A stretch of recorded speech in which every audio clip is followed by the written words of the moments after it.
Pertanyaan pertama, jelaskan bagaimana pengertian filsafat pendidikan Islam dapat mempengaruhi praktik pendidikan di madrasah dan di pesantren. Berikan contoh konkret dari pengalaman Anda atau observasi di lapangan.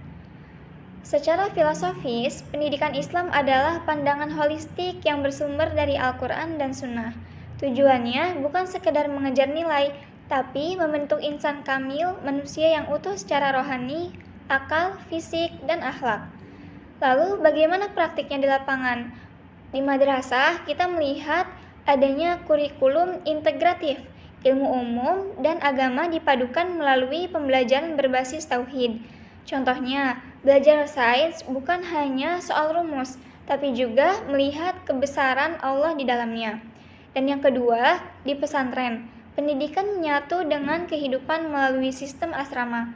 Di sini, metode tradisional seperti sorogan digunakan untuk mendalami kitab kuning, dibarengi dengan pembiasaan akhlak seperti khidmah dan sholat berjamaah.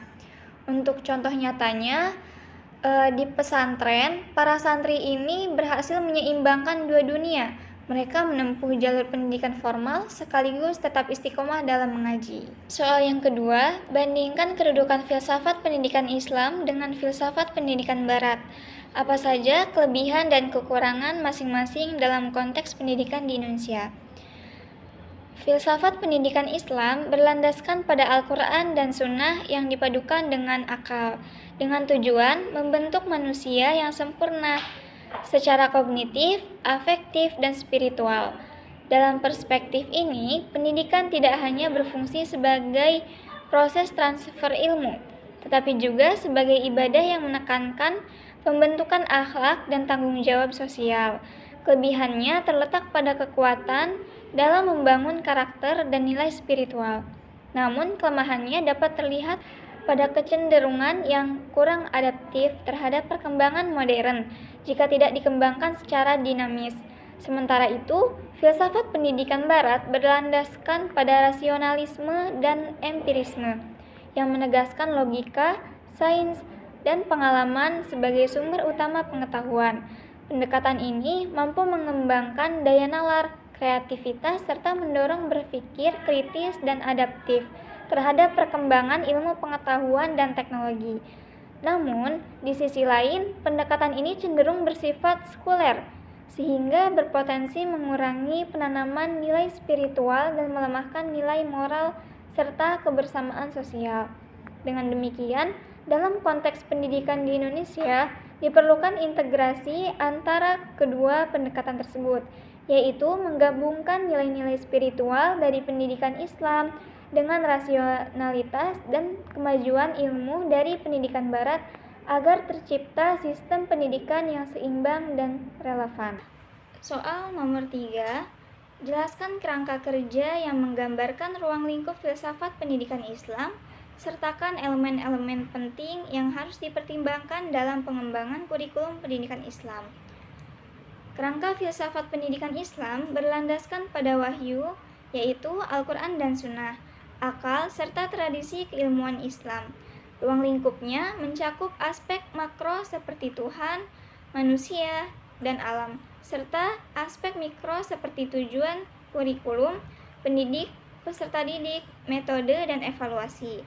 Dalam pengembangan kurikulum, perlu diperhatikan tujuan untuk membentuk insan yang beriman dan berakhlak, materi yang mengintegrasikan ilmu agama dan umum, metode yang sesuai dengan perkembangan siswa, serta evaluasi yang mencakup kognitif, afektif, dan psikomotorik.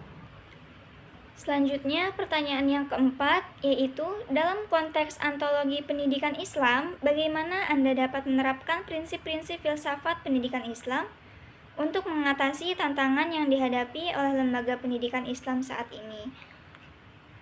Ontologi pendidikan Islam memandang peserta didik sebagai manusia yang utuh, sehingga pendidikan bertujuan membentuk individu yang cerdas, berakhlak, dan adaptif.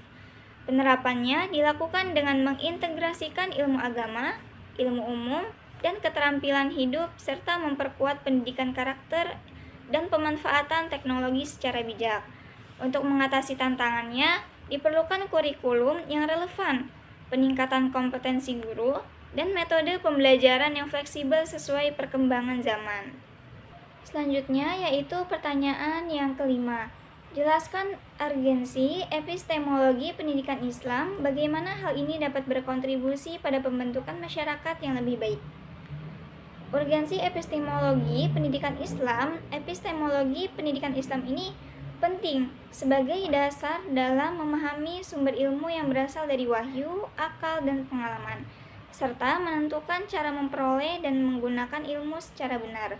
Pendekatan ini mengarahkan pendidikan agar tidak hanya berfokus pada aspek kognitif, tetapi juga pada pembentukan akhlak dan spiritual, sehingga ilmu dipandang sebagai amanah yang bernilai ibadah. Dengan demikian, epistemologi pendidikan Islam berkontribusi dalam membentuk masyarakat yang kritis, beretika, dan bertanggung jawab, mendorong pemanfaatan ilmu untuk kemaslahatan, serta menciptakan kehidupan yang adil, beradab, dan sejahtera. Selanjutnya, pertanyaan yang keenam, tinjau aksiologi pendidikan Islam yang ada saat ini apa saja? Pendekatan yang paling efektif dalam meningkatkan kualitas pendidikan Islam dan mengapa? Dalam meninjau aksiologi pendidikan Islam saat ini, fokus utama diarahkan pada pembentukan manusia yang tidak hanya memiliki kecerdasan intelektual, tetapi juga berakhlak mulia dan memiliki kepedulian sosial yang tinggi. Aksiologi pendidikan Islam kini tidak lagi semata-mata mengejar pencapaian nilai akademik, melainkan juga menanamkan etika, moral, serta sikap moderasi beragama sebagai pondasi utama karakter siswa.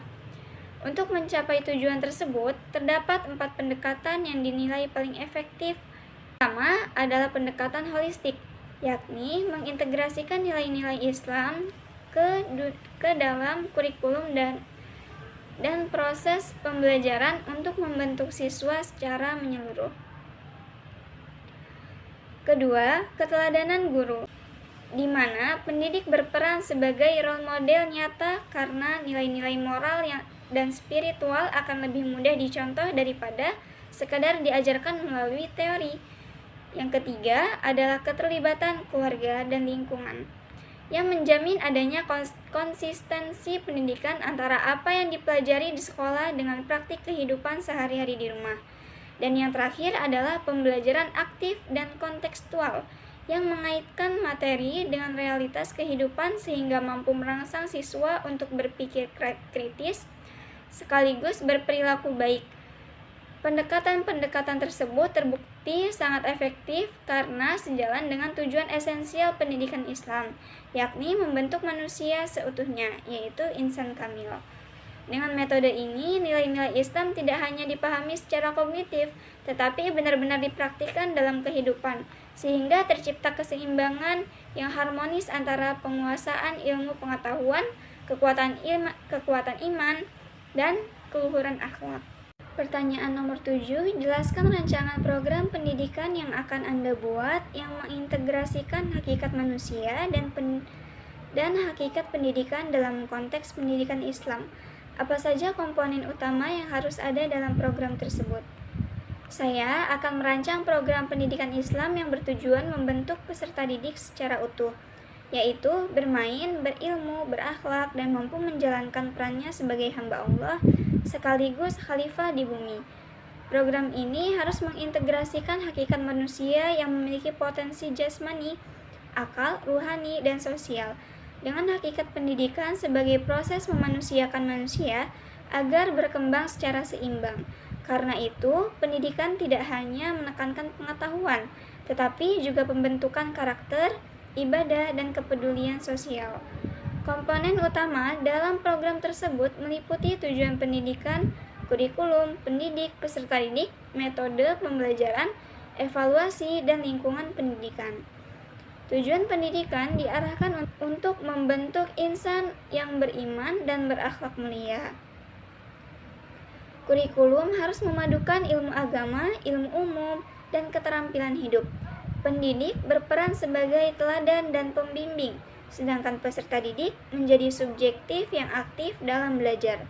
Metode pembelajaran sebaiknya dialogis, aktif, dan sesuai dengan perkembangan peserta didik. Evaluasi tidak hanya menilai hasil akademik, tetapi juga sikap dan perilaku. Lingkungan pendidikan perlu dibuat religius, nyaman, disiplin, dan mendukung perkembangan seluruh potensi peserta didik. Selanjutnya, pertanyaan yang terakhir yaitu dalam konteks demokratisasi pendidikan, bagaimana Anda melihat transfilsafat pendidikan Islam dalam menciptakan sistem pendidikan inklusif dan adil? Berikan contoh implementasi yang relevan. Dalam konteks demokratisasi pendidikan, filsafat pendidikan Islam memiliki peran krusial sebagai landasan filosofis untuk menciptakan sistem pendidikan yang inklusif dan adil. Hal ini didasarkan pada nilai-nilai fundamental seperti keadilan, kesetaraan, musyawarah, serta penghargaan yang tinggi terhadap martabat manusia, di mana setiap peserta didik diakui memiliki hak yang sama untuk berkembang tanpa adanya diskriminasi. Peran utama filsafat ini adalah menjadi pondasi bagi sistem pendidikan yang ramah terhadap keberagaman, mendorong partisipasi aktif dari seluruh pihak, baik guru, siswa, maupun orang tua, serta secara sistematis menghapus segala bentuk diskriminasi baik dari segi sosial, ekonomi, gender, maupun disabilitas.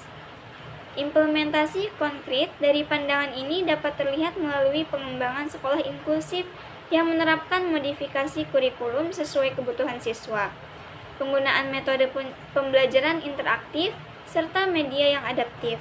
Selain itu, konsep ini juga diwujudkan dalam lingkungan pesantren inklusif yang menyediakan ruang belajar bagi santri difabel, seperti penyediaan metode khusus untuk menghafal Al-Quran dan pembelajaran diniyah bagi santri tunarungu. Meskipun demikian, upaya ini masih menghadapi tantangan nyata di lapangan, terutama terkait dengan kurangnya pelatihan bagi guru dalam menangani keberagaman siswa, serta minimnya ketersediaan tenaga pendamping khusus yang mampu mendukung terciptanya ekosistem pendidikan yang benar-benar inklusif dan berkeadilan.